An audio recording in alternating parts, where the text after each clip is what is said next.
Galatia 6 पर्व।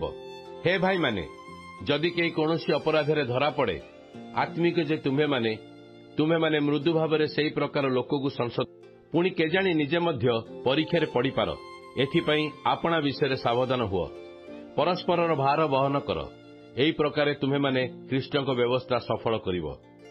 जदि कौनसी लोक असार हेले हे आपना को बड़ बोली मने करे तेबे से निजको प्रवंचना करे किंतु प्रत्येक जन आपना कर्म परीक्षा करू तेबे से अन्य सहित आपना को तुलना करिबा द्वारा दर्प न करी केवल निज ठारे दर्पर कारण पाइब। कारण प्रत्येक जन आपना भार बहन करिवो किंतु जे ईश्वर वाक्य रे शिक्षा प्राप्त हुए से शिक्षादाता समस्त उत्तम विषय सहभागी कराऊ। भ्रांत न हुओ ईश्वर विद्रूपर पात्र नुहंती कारण मनुष्य जहा बुणे ताहा ही काटिबो। जेणु जे अपना शरीर उद्देश्य बुणे से शरीर उत्पन्न क्षणीय शस्य काटिबो किंतु जे आत्मा उद्देश्य बुणे से आत्मा ठारू उत्पन्न अनंत जीवन शस्य काटिबो। आम्भे माने उत्तम कर्म करिवार श्रांत न हेउ कारण क्लांत नहिले उपयुक्त समय रे शस्य काटिबा। अतएव सुजोग अनुसार समस्तंकर विशेषतः एक परिवारभुक्त विश्वासी मानकर मंगल करू।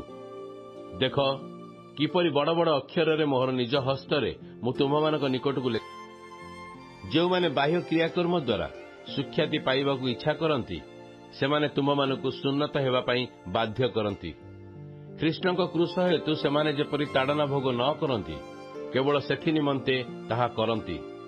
कारण जो माने सुन्नति विधि समर्थन करती से माने निजे सुधा व्यवस्था पालन करती नहीं बरं से माने जेपरि तुममानक शरीर संबंध रे गर्व करि पारंती एथिपई से माने तुममानकू सुन्नत कराइबाकू इच्छा करती।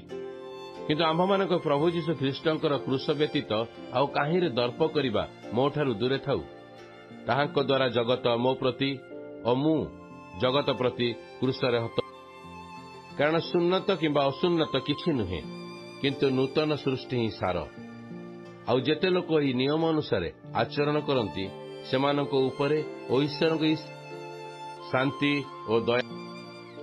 आज ठारू केही आउ मते कष्ट कारण मु मोहर शरीर रे जीशुक क्षतदाग बहन करूअछि।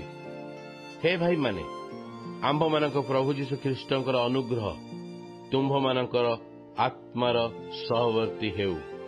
आमेन।